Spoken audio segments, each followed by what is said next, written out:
Error 404, page not found. I tried again. Same result.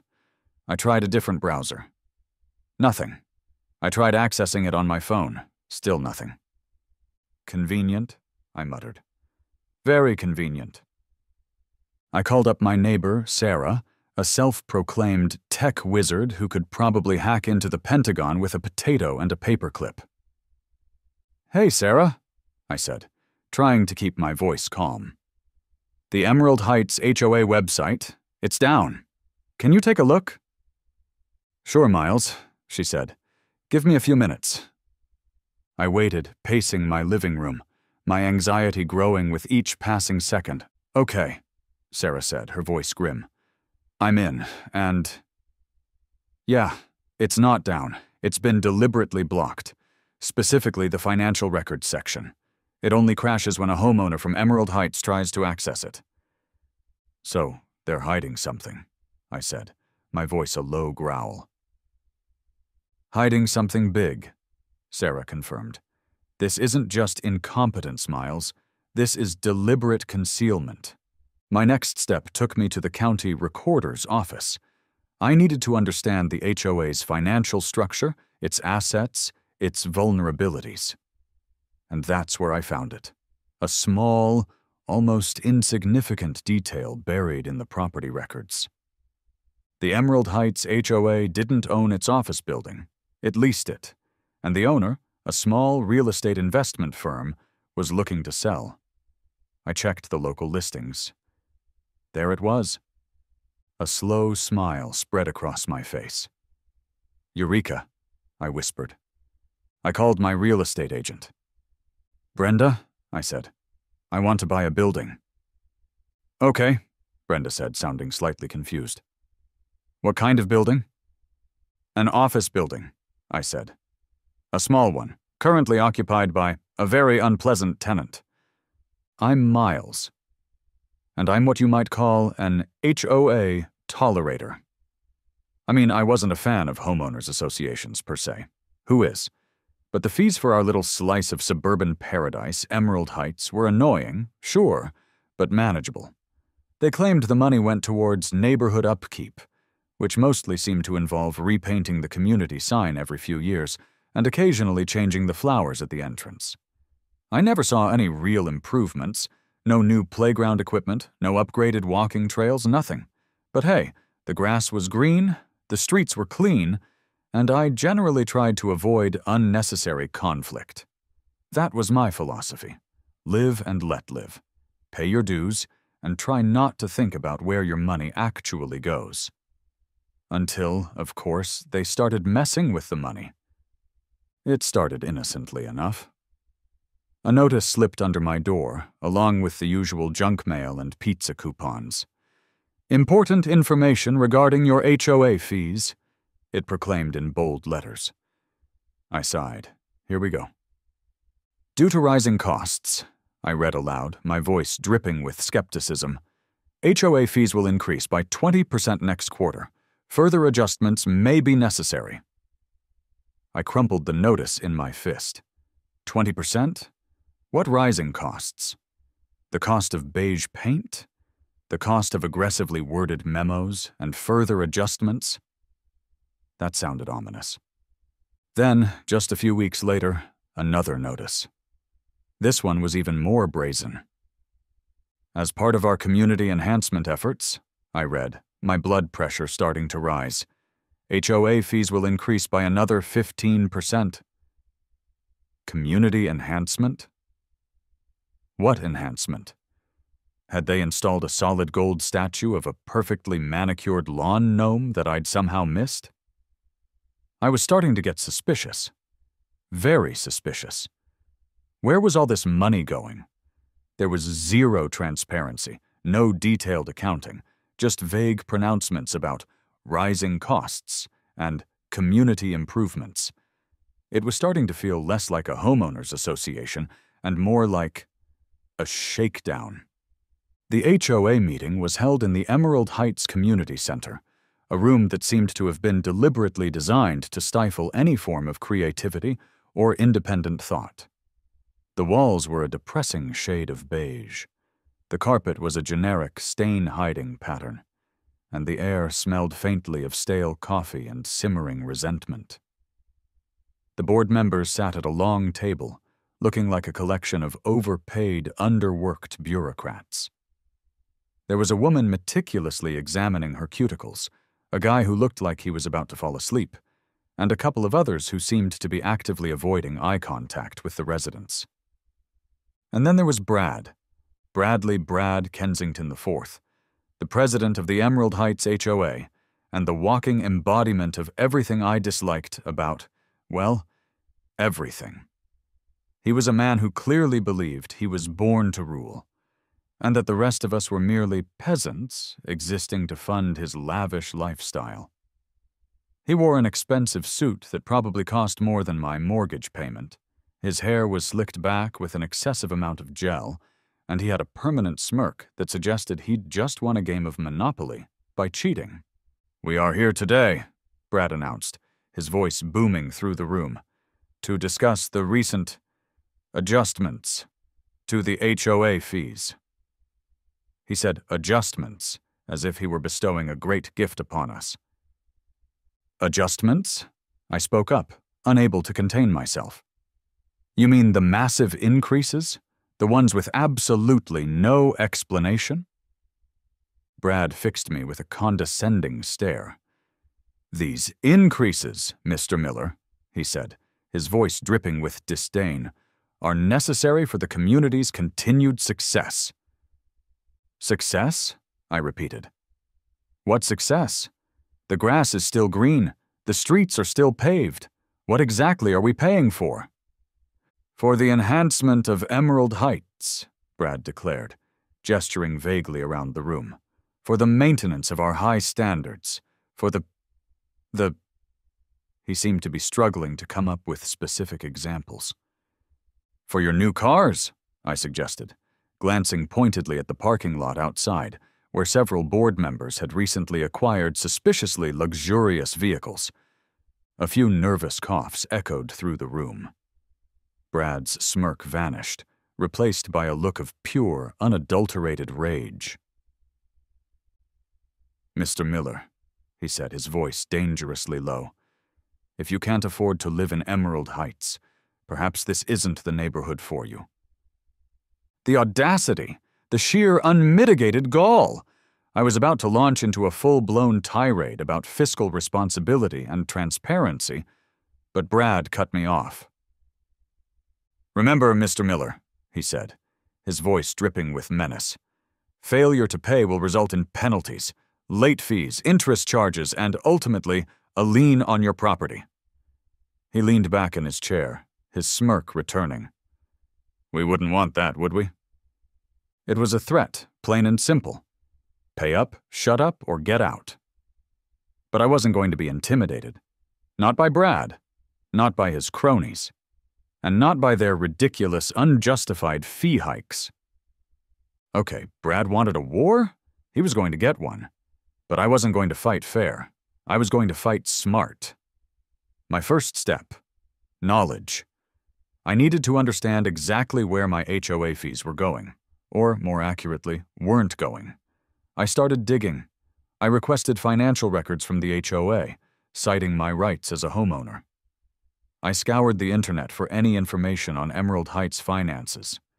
I even considered attending another HOA meeting just to observe Brad's smug face and fuel my righteous anger. The deeper I dug, the more frustrated I became. The HOA was a black box, a financial fortress designed to keep homeowners in the dark. They had all the power, all the control. It felt overwhelming, like trying to fight a hydra cut off one head, and two more would appear. I considered hiring a lawyer, but I wanted to gather more concrete evidence first. I needed something undeniable, something that would expose Brad and his cronies for the crooks they were.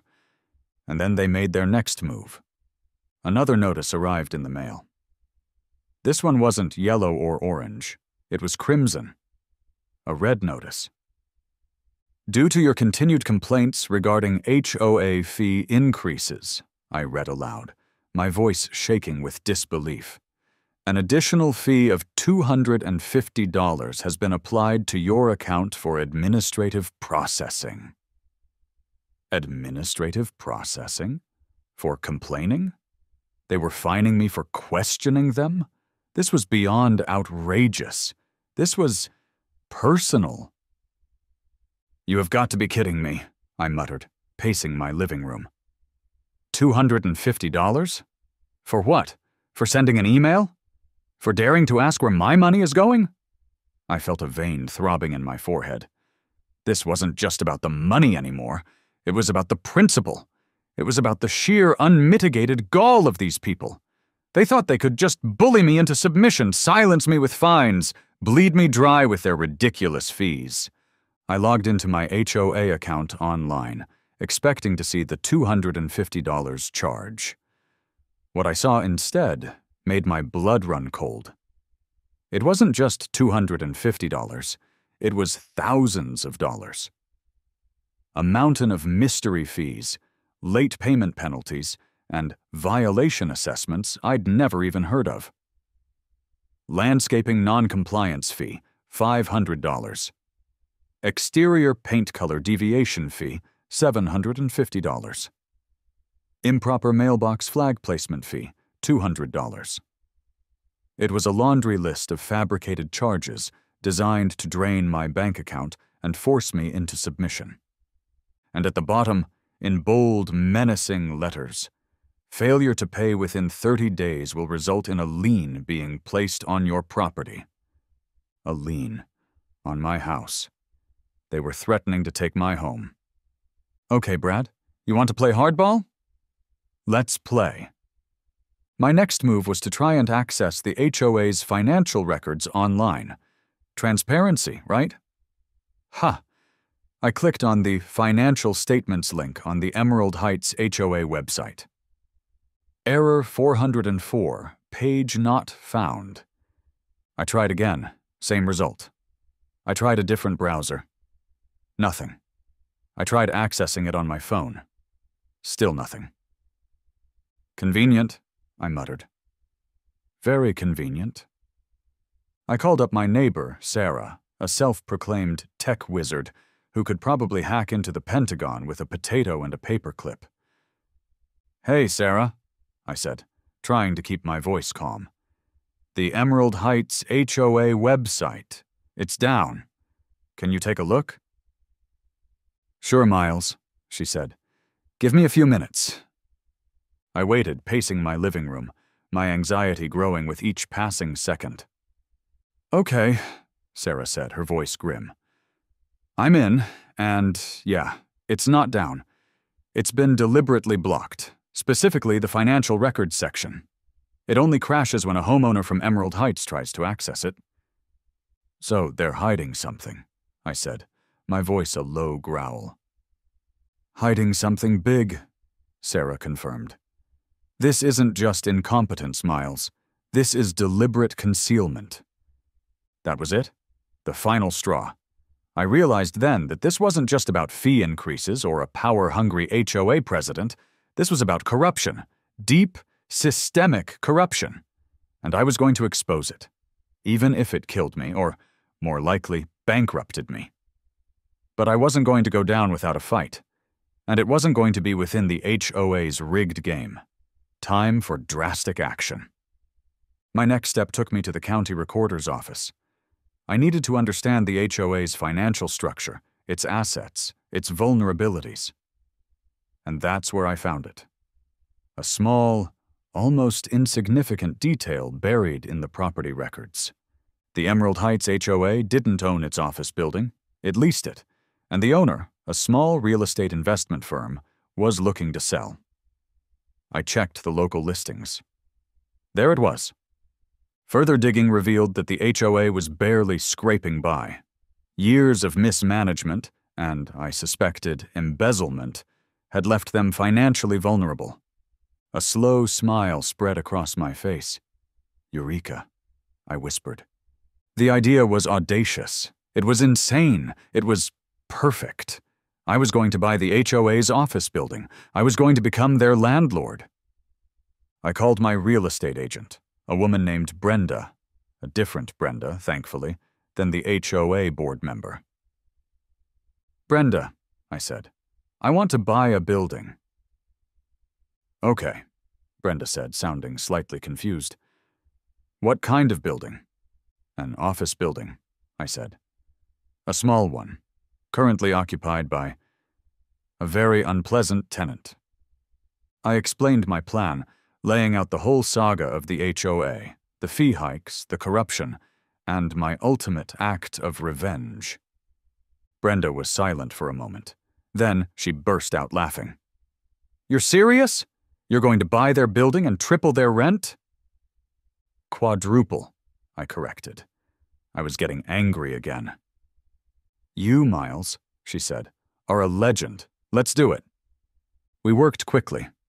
I made an offer on the building, slightly above asking price. I wanted to make sure I got it. The offer was accepted. The paperwork was signed.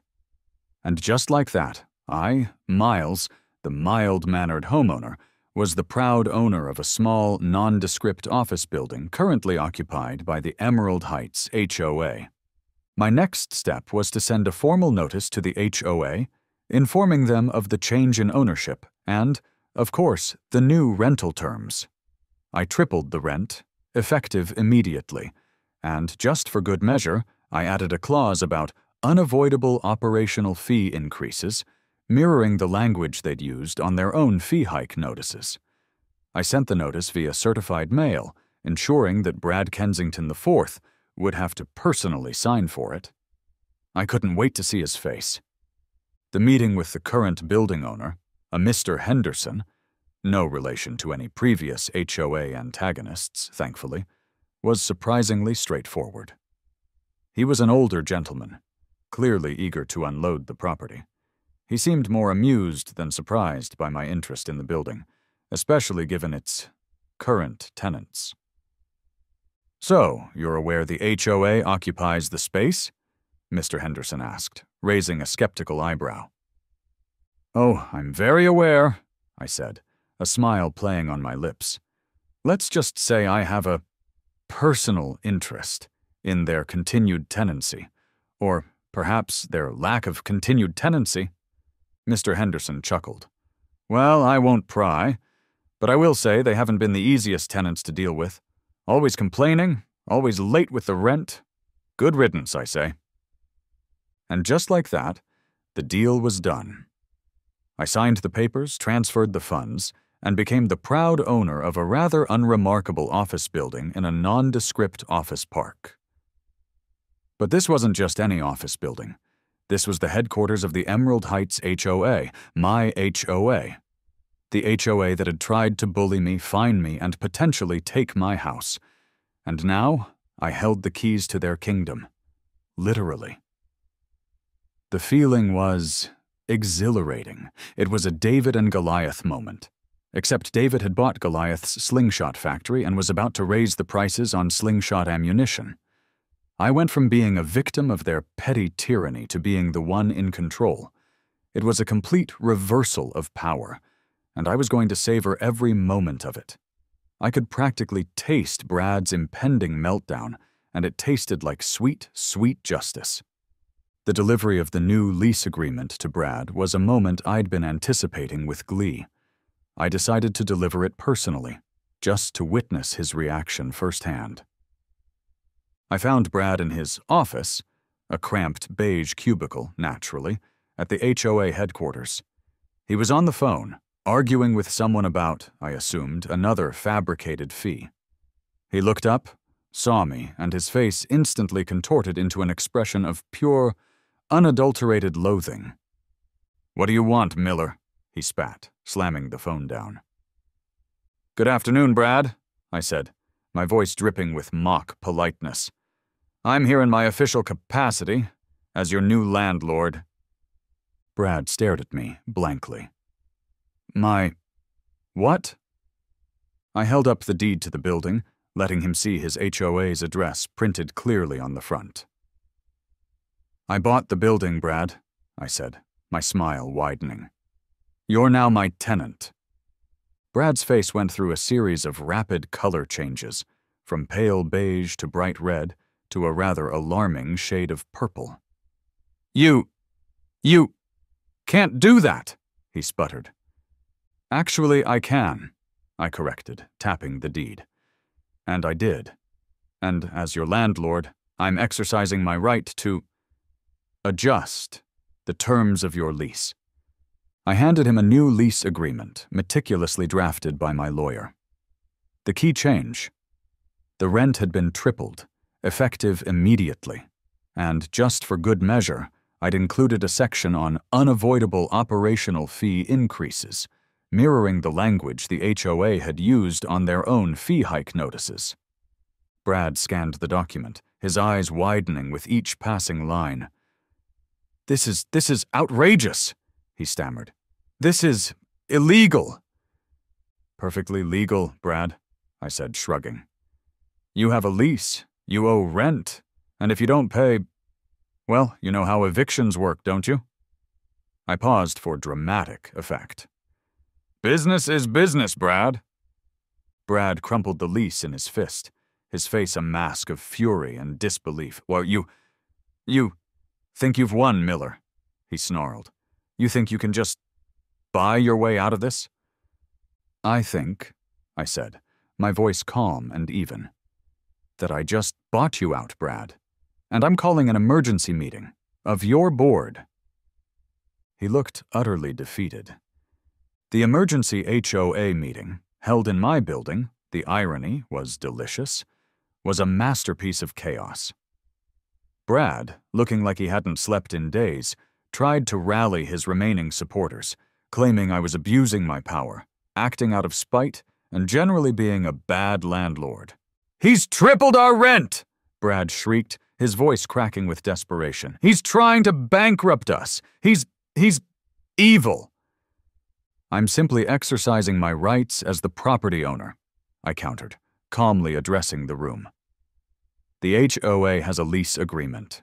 They need to pay rent, just like any other tenant." The homeowners, however, were no longer buying Brad's rhetoric. The whispers had started. The rumors of financial mismanagement, of luxury cars, of mystery fees. And now, the blatant, undeniable evidence of Brad's incompetence, and quite possibly corruption, was staring them in the face. "Where's the money, Brad?" one homeowner shouted from the back of the room. "Where did all our fees go?" "Yeah," another chimed in. "We haven't seen any improvements, just increases." Even some of the board members were starting to turn on Brad. One of them, a surprisingly assertive woman named Susan, who I'd previously dismissed as a Brad loyalist, spoke up.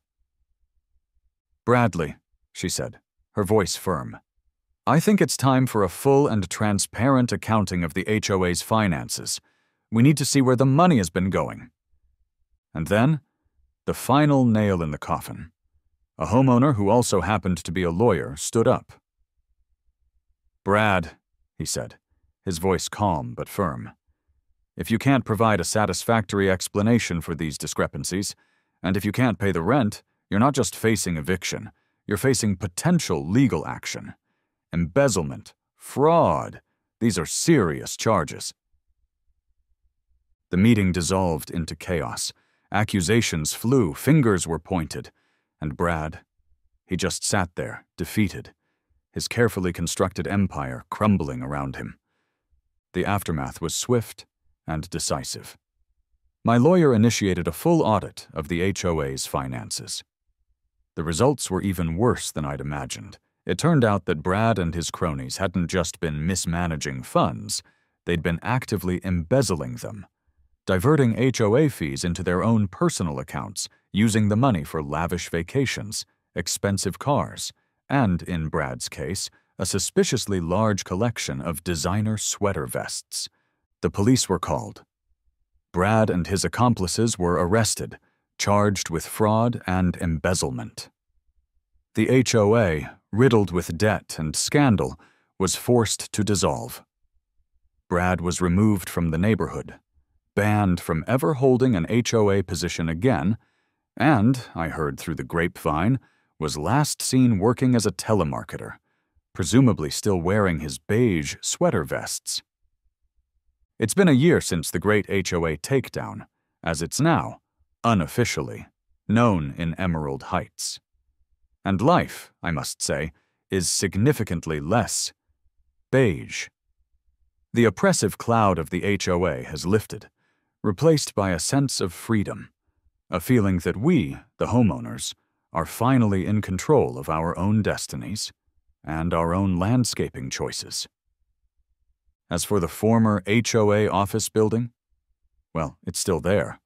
I haven't quite decided what to do with it yet. I've considered turning it into a community center, a place for neighborhood gatherings and events, free from the tyranny of beige walls and mandatory meetings. I've also thought about renting it out to small businesses, maybe a yoga studio or a coffee shop, something that would actually benefit the community. Or, and this is my personal favorite, turning it into a giant escape room, with each room themed around a different HOA horror story. The possibilities are endless. The neighborhood itself has undergone a transformation.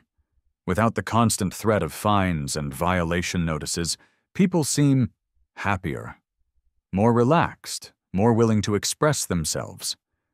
There are more colorful flowers, more personalized landscaping, even a few, tastefully done, of course, garden gnomes. It's like Emerald Heights has finally exhaled. My brief moment of internet fame was interesting. Man buys HOA office, evicts HOA, the headlines proclaimed. I became a minor internet hero, a symbol of resistance against petty bureaucracy and overreaching authority. I received messages of support from people all over the country, sharing their own HOA horror stories and congratulating me on my victory. It was fun, but fleeting. I'm happy to be back to being just Miles, the guy who took down the HOA. A new family moved into Brad's old house a few months ago. The new neighbor, a friendly guy named Kevin, stopped by one day while I was watering my, now HOA rule-free, lawn. "So," Kevin said, gesturing towards the empty office building down the street, "why doesn't this neighborhood have an HOA anymore?" I grinned, leaning on my garden hose. "Oh," I said casually, "just an HOA misunderstanding." Kevin raised an eyebrow. "A misunderstanding?" "Yeah," I said, nodding. "Long story. Involves some fee hikes, a corrupt HOA president, and, well, let's just say I ended up owning their office building, and they couldn't afford the rent." Kevin stared at me, speechless for a moment. Then he burst out laughing. "You're kidding, right?" "Nope," I said, shaking my head. "Completely true story." "Wow," Kevin said, shaking his head in disbelief. "That's amazing. You're like a legend." "More like a legend in my own mind," I said, chuckling. "But I'll take it." And as I stood there, in my HOA-free neighborhood, with the sun shining and the birds singing, and no fear of a violation notice for excessive bird chirping, I felt a deep sense of satisfaction. Justice had been served. The bad guys had been defeated.